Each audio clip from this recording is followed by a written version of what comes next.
We're here at Ray Farms in Fair Grove, Missouri to learn how to grow and pick the perfect strawberry, which just happens to be my favorite fruit.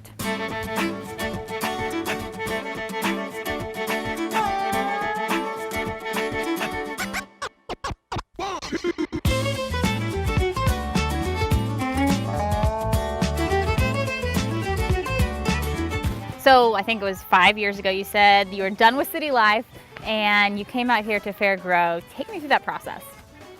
Well, we were looking for property. We didn't know where necessarily we wanted that to be, but we found this place out here. We were kind of looking for what we called a forgotten farm, and we wanted to bring it back to life. So after we were out here for about a year and kind of cleaned up the property is when we planted our first field of strawberries. So were you born and raised on farms? What's your background? I was born and raised on a farm, just a small hobby farm up in central Missouri up by Lake Ozark. Sasha has a little different background than I do. Yeah, I didn't grow up on a farm. I mean, we always kind of had gardens and a few like farm animals, but I grew up on the lake. And then when I went to college at MSU, I started volunteering at Millsap Farm. And that's where my interest peaked in agriculture, was getting to spend time out there and seeing what they were doing and the community that they built around agriculture. So kind of take me through what led you to understanding the soil fertility and landing that strawberries were going to be your main goals. Well, it just kind of happened. We didn't really have the intention on growing strawberries, but we had 1 year in Springfield, and then when we moved out here, I still work full time, so I needed something that I could do, and keep a full-time job down. Yeah. And so I thought, well, strawberries are seasonal. I just thought, let's try it out.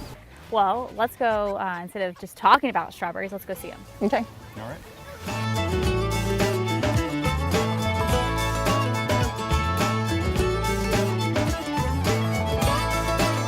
So over here to our right, I think you mentioned that this was last year's strawberry patch, but I don't see any strawberries in here. What are we looking at?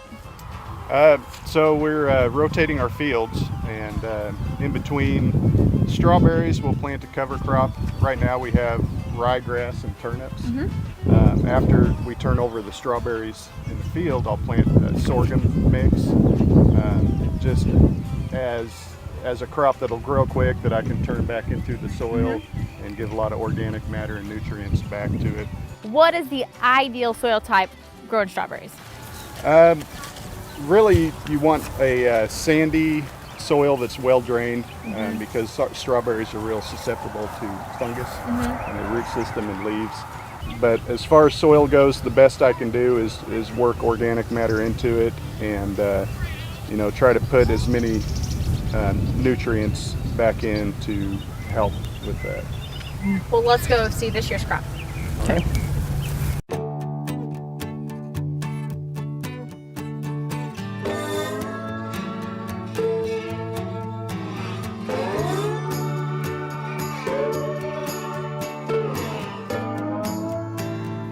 So I can only imagine the work you guys put in to make that look like this. So take me through that process and what it looks like and when you start it.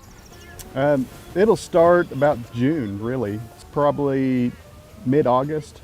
I'll work the cover crop back into the soil and prep the ground for making the beds. We use this machine, it's called a raised bed mulch layer. Okay. And once I prep the soil and I get it broke up pretty good, we'll take this machine and we'll pre-bed it by just running it down, and it'll pull the dirt in and mound it up. And then I'll come back over it with the plastic and a drip line, and it'll lay the plastic and the drip line about 1.5 or 2 inches down, all in one pass. The plastic keeps the weeds down, but also keeps the moisture out. Yeah, it helps me. And it also helps heat the soil. Yep. Okay, keeping that temperature. In those cooler months to keep the temperature warmer. So getting us into those winter months, you're just waiting for planting? Yeah, so we'll plant about September, which is a little different than most people will plant strawberries. Usually people plant them in the spring. But with the method that we're using, we'll plant in the fall, and we'll buy we'll buy plant starts that are little plugs, and about the beginning to middle of September we'll plant, and we'll put them in the plastic and try to get the plants to a certain stage by fall before they go dormant, or midwinter before they go dormant. And the plastic really helps, like she was saying, it really helps with the root development and keeping the plants at that desired temperature a little bit longer. So they'll develop in the fall. They'll grow so much in the fall that in the spring, after they've come out of their dormancy in the winter, they're almost producing like they're a second year plant. So you get those high yields. What we're looking for is these crowns here. And so when it's planted, we've got one crown. So you'll see that guy there, it'll be like that, and there'll be just a couple leaves sticking out. And so you're looking for these crown leaves to come out. Probably 5 would be ideal. You mentioned getting the strawberries in small plugs. I'm sure there's lots and lots of strawberry varieties. What's worked best for you, and and why? The variety we grow is called a Chandler. We've had a couple other varieties, but their overall performance in this area they perform well. They have good flavor, good yields. Typically it's a pound per plant. Now that we know how to grow a strawberry, now the best part for me is eating them, but I think we need to pick them first. So what is the ideal time to pick a strawberry, and how do we know they're fully ripe? Okay, so what you're looking for is a berry that's fully red. The redder they are, the sweeter they're going to be, because they have a higher sugar content. So these I would consider ripe. They're red all the way through to the tip. Now that one's kind of light on the tip, but what you don't want is one that has this white tip. That means it's got another day, maybe 2 of ripening. So do they ripen off the vine? They do not. So once they're not like tomatoes. When you pick them, you can put them in your windowsill and let them ripen up. They're as ripe as they'll get. And when you're picking, what you're wanting to do is actually you don't want to just pull the berry. You want part of that stem on there. It actually helps them keep a little bit longer. Okay.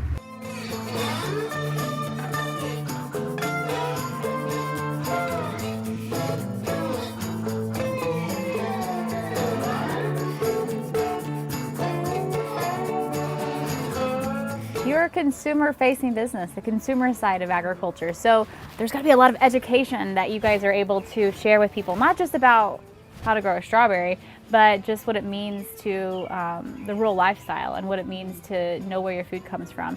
How has that impacted your livelihood, and do you enjoy that part of it? I think we love that part of it, and I think that's one of the reasons we originally decided to do a U-Pick, was that having people out, especially kids and young people, and getting to experience this and see how food is grown, where it comes from, but have fun doing that and like getting kind of a reward at the end. It's really awesome to see. I mean, and our kids get to be a part of that too.